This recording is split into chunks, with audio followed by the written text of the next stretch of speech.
بسم اللہ الرحمن الرحیم۔ السلام علیکم ناظرین، میں ہوں رحمان خان اور آپ کو AR خان آفیشیل کے پلیٹ فارم سے خوش آمدید کہتا ہوں۔ ناظرین، غزہ پیس بورڈ کا پہلا اجلاس 19 فروری کو امریکہ میں ہوگا۔ یہ اجلاس پاکستان سمیت تمام عرب ممالک کے لیے اب گلے کی ہڈی کیوں بن گیا ہے؟ تمام مسلمان ممالک اس اجلاس کو لے کر پریشان کیوں دکھائی دے رہے ہیں؟ عالمی طاقتوں کی جانب سے بالخصوص مغربی ممالک نے غزہ پیس بورڈ میں شمولیت سے انکار کیوں کیا؟ حماس کیوں اب ہتھیار ڈالنے کے لیے تیار نہیں ہے؟ کیا ایک مرتبہ پھر حماس اسرائیل پر حملے کی تیاری کر رہی ہے؟ آج کے اس ویلاگ میں ان چند بنیادی نکات پر ہم بات کریں گے۔ میڈیا رپورٹس کے مطابق 19 فروری کو غزہ پیس بورڈ کا پہلا اجلاس واشنگٹن ڈی سی میں ہوگا۔ اس اجلاس میں شرکت کے لیے پاکستان سمیت تمام 25 عرب مسلم ممالک کو شرکت کی دعوت دی گئی ہے۔ یہ دعوت نامہ اس وقت تمام مسلم ممالک کی قیادت کے لیے درد سر بن چکا ہے۔ اس درد سر کی کئی وجوہات ہیں۔ پہلی وجہ یہ ہے کہ کسی عرب مسلم ممالک میں ملک کی قیادت میں اتنی طاقت، اتنی جرت، اتنا اختیار نہیں ہے کہ وہ حماس سے پنگا لے، حماس کو ڈی ویپنائز کرے، یعنی کہ غیر مسلح کرے، اور اس سے بڑھ کر حماس کو کنونس کرے کہ وہ والنٹیرلی سلنڈر کر دے۔ دوسرا بڑا اہم ایشو یہ ہے کہ ابتدائی طور پر تمام مسلم ممالک نے اپنے آپ کو ٹرمپ کے لیے پیش کیا، ٹرمپ کو یقین دہانیاں کروائیں کہ حماس ان کے کنٹرول میں ہے اور وہ امریکہ سے زیادہ امریکہ کے وفادار ہیں، اور جو انٹرنیشنل فورس بنائی جائے گی غزہ میں امن کو قائم کرنے کے لیے یا حماس کو غیر مسلح کرنے کے لیے، ان کو فرنٹ لائن کے اوپر لیڈ کریں گے، اسپیشلی پاکستان، ترکی، سعودی عرب، انڈونیشیا، یہ جتنے ممالک تھے یہ بڑی بڑی بڑکیں مار رہے تھے، اور ٹرمپ بڑے خوش تھے کہ جناب مسلمان ممالک ہی حماس سے نمٹیں گے، اسرائیل کو زیادہ ٹینشن لینے کی ضرورت نہیں ہے۔ اب وعدے، دعوے، نعرے تو بہت ہوئے، بڑی بڑی کمٹمنٹس کی گئیں، مگر پریکٹیکلی اس وقت تمام مسلم ممالک کنفیوز ہیں۔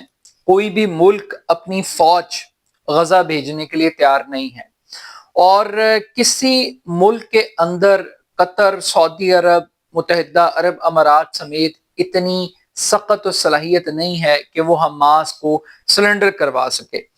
اب جب وہ کمٹمنٹ کو فلفل نہیں کر پا رہے تو ایسے میں غزہ پیس بورڈ کا پہلا اجلاس، اس کی کامیابی ایک بہت بڑا سوالیہ نشان بن گئی۔ کچھ لوگوں کا خیال یہ ہے کہ غزہ پیس بورڈ کا یہ پہلا اجلاس اس پیس بورڈ کو توڑنے کے لیے، ٹوٹنے کے لیے پہلے قدم کے طور پہ ثابت ہوگا، جب بڑے بڑے مسلم اور عرب ممالک جن کے پاس باقاعدہ طور پر ایک ملٹری پاور ہے، وہ اس پورے پروسیس سے اپنے آپ کو لا تعلق رکھیں گے یا اس پروسیس کا بائیکاٹ کریں گے۔ تو پہلا جھٹکا امریکی صدر ڈونلڈ ٹرمپ کو اس پیس بورڈ کی صورت میں نکلے گا کہ جب تمام مسلم عرب ممالک اپنی کمٹمنٹ سے پیچھے ہٹیں گے۔ دوسری جانب ملکوں میں جو فوجی قیادت ہے وہ اہداف کے حوالے سے کلیرٹی نہیں ہے۔ ایک پیس فورس کے طور پر جانا اور دوسری جانب ایک مد مقابل فوج کو مجبور کرنا، مقابلہ کرنا اور طاقت کا استعمال کرنا کہ وہ ہتھیار پھینک دے اور عالمی ایجنڈے کو ایکسپٹ کر لے۔ تو کسی بھی ملک کی آرمی اس مقصد کے لیے بھی تیار نہیں ہے کہ وہ کنفرنٹ کرے باقاعدہ طور پر حماس کو۔ یہ دوسرا بڑا مسئلہ ہے۔ تیسرا بڑا اہم فیکٹر یہ ہے کہ حماس کے بارے میں ایک امپریشن کریٹ کیا گیا۔ پہلا امپریشن کیا کریٹ کیا گیا، اسپیشلی پاکستان کے پرسپیکٹو سے بات کر لیتے ہیں۔ پاکستان نے کہا کہ دیکھیں جی، ہم غزہ پیس بورڈ کا حصہ کیوں نہ بنتے، جب حماس راضی ہے، غزہ میں لوگ جشن منا رہے ہیں، سعودی عرب، ترکی، قطر، بحرین، عمان، یہ جتنے مسلمان ممالک ہیں سب خوش ہیں، تو پھر ہم اس خوشی میں کیوں شریک نہ ہوں؟ جب ایک انٹرنیشنل رول پاکستان کو مل رہا ہے تو ہم اس رول کو، اس پلیٹ فارم کو کیوں ضائع کریں سوالات کھڑے کر کے کہ یہ غزہ پیس پورٹ کیسے کام کرے گا، اس کے ٹی او آر کیا ہوں گے، فوج کیسے بھیجی جائے گی، ہمارا رول کیا ہوگا، اختیار کیا ہوگا؟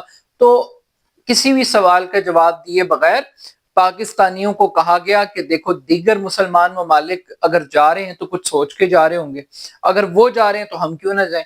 اور یہی عرب حکمرانوں نے کیا کہ دیکھیں جناب پاکستان جا رہا ہے، ترکی جا رہا ہے، باقی ملک جا رہے ہیں تو ہم کیوں پیچھے رہ جائیں؟ تو سب نے ایک دوسرے کو ڈھال کے طور پر استعمال کیا۔ تمام مسلمان ممالک کے حکمرانوں نے اپنی اپنی عوام کو یہ لالی پاپ بیچا ہے کہ دیکھیے امت مسلمہ اکٹھی ہو رہی ہے تو ہم کیوں پیچھے رہ جائیں، اور ہمارا تو امن کے لیے ایک بڑا رول ہے، ڈیفائننگ رول ہے۔ تو یہ ایک لالی پاپ بیچا گیا، اور پھر یہ تاثر دیا گیا کہ یہ جو امن معاہدہ ہے جو کہ شرم الشیخ میں ہوا، مصر میں ہوا، اس معاہدے کے اوپر یہ تاثر دیا گیا کہ حماس آن بورڈ ہے، حماس کو کسی بھی قسم کا کوئی اختلاف نہیں ہے کسی بھی بات سے، اور ایک روڈ میپ ہے۔ اب اچانک سے حماس نے واضح طور پر کل ایک سٹانڈ لیے، اور خالد مشعل نے ایک پوری تقریر کی ہے قطر میں، اور اس تقریر کے دوران انہوں نے کہا ہے کہ حماس کسی بھی صورت میں کسی بھی قیمت پر ہتھیار نہیں ڈالے گی۔ حماس کے پاس 20,000 جنگجو ہیں اور 60,000 کلیشن کوفس ہیں، اور حماس مقابلہ کرے گی، اس وقت تک کرے گی جب تک کہ اسرائیل فلسطین کا قبضہ نہیں چھوڑ دیتا۔ اور ایک بڑی ہی اہم بات یہ ہے کہ فلسطین پر فلسطینیوں کی ہی حکمرانی ایکسیپٹیبل ہوگی، کوئی غیر ملکی طاقت قوت وہ ایکسیپٹیبل نہیں ہے۔ یعنی کہ یہ نہیں ہو سکتا کہ آپ یہ تاثر دیں کہ جناب اسرائیل کی بجائے پاکستانی قبول کر لو، ترکی کی قیادت قبول کر لو، مصر کی کر لو، نہیں، وہ کہتے ہیں کہ فلسطینی ہی فلسطین کے اوپر حکومت کریں گے، کسی اور کو اختیار نہیں ہوگا۔ اب اس پورے پروسیس کے اوپر جب یہ بات چیت ہو رہی ہے حماس کی جانب سے، اور یہ کہا جا رہا ہے، علن اعلان کہا جا رہا ہے کہ وہ ہتھیار نہیں ڈالیں گے، تو اس کا دوسرا مطلب یہ ہے کہ غزہ پیس بورڈ کا مقصد دفن ہو گیا ہے، فوت ہو گیا، اور ایک نئی اعلان جنگ ہو گیا ہے۔ مگر اس پورے اعلان جنگ کی جو سب سے بڑی کیمسٹری ہے وہ یہ ہے کہ تمام مسلمان ممالک ٹرمپ کی جیب میں ہیں، وہ ٹرمپ کے ساتھ ذہنی ہم آہنگی رکھتے ہیں، ٹرمپ کو خوش کرنے کے لیے ہر کام کرنے کے لیے تیار ہیں۔ مگر حیران کن بات یہ ہے کہ وہ ویسٹ، وہ عالمی طاقتیں جو ہمیشہ مسلمانوں کے قتل عام میں برابر کی شریک رہی ہیں، کبھی وہ امریکہ کو انہوں نے تنہا نہیں چھوڑا، وہ ساری کی ساری غزہ پیس بورڈ میں شامل نہیں ہوئی۔ ان تمام طاقتوں نے غزہ پیس بورڈ کی دعوت کو قبول نہیں کیا، اس کو ریجیکٹ کیا، انکار کیا۔ اس کی ملٹیپل وجوہات ہیں۔ اب یہ طاقتیں کون ہیں؟ یہ چین ہے، یہ روس ہے، یہ برطانیہ ہے، یہ فرانس ہے، یہ جرمنی ہے، یہ یورپ کے دیگر ممالک ہیں۔ یہ تمام بڑی عالمی طاقتیں، عالمی معیشتیں، وہ اس پورے نظام کا حصہ بننے کے لیے تیار نہیں ہیں۔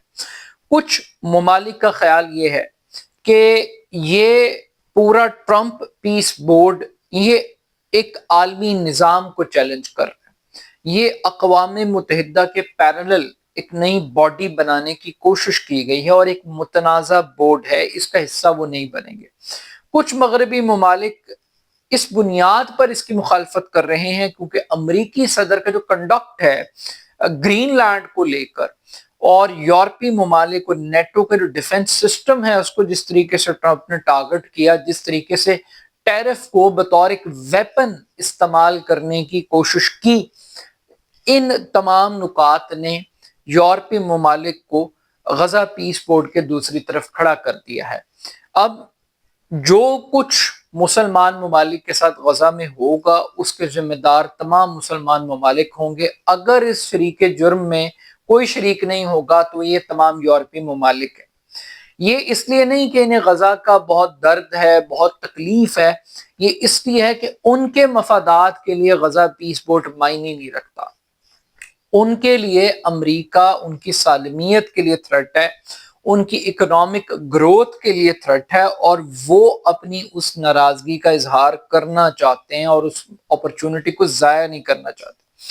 یہ بات بھی بڑی دلچسپ ہے کہ اگر آپ 2 سال کی غزہ جنگ کا جائزہ لیں تو آپ کو پتہ چلتا ہے کہ سب سے زیادہ پروٹیسٹ مغربی ممالک میں ہوئے، اور اگر آپ کو کہیں خاموشی بے حسی دکھائی دی ہے تو مسلم ورلڈ میں دکھائی دی ہے، اور یوں محسوس ہوتا ہے کہ جیسے مسلم ورلڈ کی ساری قیادت کمپرومائزڈ ہے، وہ امریکہ کے آگے کھڑے نہیں ہو سکتے، امریکہ کو چیلنج نہیں کر سکتے۔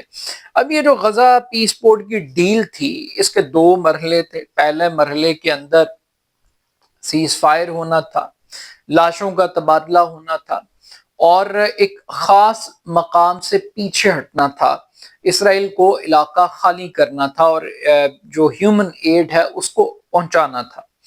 مگر ہم دیکھ رہے ہیں کہ یہ دوسرے مرحلے کا آغاز ہونے جا رہا ہے، لیکن اس کے باوجود جنگ بندی نہیں ہو رہی، اسرائیلی حملے نہیں رک رہے۔ تو پہلا سوال تو یہ ہے کہ اگر پہلے مرحلے کے اوپر ہی ایک فریق جنگ سے باز نہیں آ رہا، حملوں سے باز نہیں آ رہا، تو دوسرے مرحلے کی طرف کیا جسٹیفیکیشن، کیا ایسا جواز ہے کہ ہم یہ کہہ سکیں کہ ہاں یار یہ ایک امن قائم کرنے کا ایک راستہ کھل رہا ہے، اس کو ایک اپرچونٹی کے طور پر لینا چاہیے۔ یعنی اسرائیل کے ہاتھ ابھی بھی روکنے والا کوئی نہیں ہے، مگر ہم اسلام آباد میں بیٹھ کر آپٹمسٹک ہیں، ہم دیگر عرب ممالک میں بیٹھ کر بڑے پر امید ہیں کہ ٹرمپ کو امن کا نوبل انعام ملنا چاہیے، اور وہ ٹونی بلیئر جیسے لوگ اور اس میں جوئش لابی کے لوگ وہ اس پورے پیس بورڈ کے آگے ڈکٹیٹ کریں، اور پاکستان جیسے ملک اپنے آپ کو اسلامک ایٹمی پاور ڈکلیئر کر کے ان کے آگے ناچتے پھرے۔ تو یہ ایک بہت بڑے سوالیہ نشانات ہیں، but still at the end of the day تمام مسلم ورلڈ کی جو دعوے تھے، جو ٹرمپ کو ٹریپ کر کے رکھا ہوا تھا کہ آپ کے ہم ساتھ ہیں، آپ کے ایجنڈے کو ہم امپلیمنٹ کر کے دکھائیں گے، حماس نے ان سب کے غبارے سے ہوا نکال دی، اور حماس نے کلیرٹی پیدا کر دی ہے کہ وہ اپنی موومنٹ کو ختم نہیں کریں گے، وہ ہتھیار نہیں ڈالیں گے، اور وہ لڑیں گے۔ اور ان کے لڑنے کا مطلب یہ ہے کہ اس غزہ پیس بورڈ یہ بے معنی ہے، یہ غزہ پیس بورڈ جو عرب ورلڈ کو حماس کے ساتھ لڑانے کی جو سازش ہے اس کی طرف یہ معاملہ بڑھ رہا ہے۔ اب دیکھتے ہیں کہ کیا ایران کے ساتھ ساتھ ایک مرتبہ پھر امریکہ اور اسرائیل مل کر غزہ کے اوپر دوبارہ کوئی بڑا حملہ کریں گے۔ یہ حماس کی جانب سے جو کہا گیا ہے کہ 20,000 جنگجو وہ تیار ہیں، اور ان کے پاس کوئی 60,000 کے قریب کلاشنکوف ہیں، اس سے ایک بڑا واضح سگنل میسج جا رہا ہے کہ حماس اس وقت لڑنے کے موڈ میں ہے۔ حماس کسی بھی صورت، کسی بھی ایسی پالیسی اور نظام کو ایکسیپٹ کرنے کے لیے تیار نہیں ہے جو ون سائیڈڈ ہو، جو اسرائیل کے دفاع کے لیے امپورٹنٹ ہو۔ بٹ سٹل پاکستان جیسے ملکوں کے لیے یہ کوسچن مارک ہے کہ ایک ایسا بورڈ جس میں کوئی مغربی ملک بھی ٹرمپ کی باتوں میں نہیں آ رہا، ان کے ایجنڈے کو سپورٹ نہیں کر رہا، تو کیا ہمیں کرنا چاہیے؟ اور ہم کیا اپنی فوج بھیجنے کے لیے ہم تیار ہیں؟ ہم اس بات پہ بڑے خوش ہوتے ہیں کہ ہمیں امریکہ نے کنسیڈر کیا، ہمیں امریکہ نے دعوت دی، مگر امریکہ کا دعوت دینا یہ دعوت ہے، یہ موت کی دعوت ہے۔ یعنی ایک ایسی دلدل ہے جس میں پاکستان کو دھکیلا جا رہا ہے، بٹ سٹل لگ ہی رہا ہے کہ جنگ ابھی ختم نہیں ہوئی، ایک نئی جنگ کا آغاز ہونے جا رہا ہے۔ اب دیکھتے ہیں کہ یہ نئی جنگ کون جیتتا ہے۔ اپنا فیڈ بیک مجھے ضرور دیجیے گا۔ میرے YouTube channel AR Khan official کو ضرور سبسکرائب کیجیے گا۔ بہت شکریہ، اللہ حافظ۔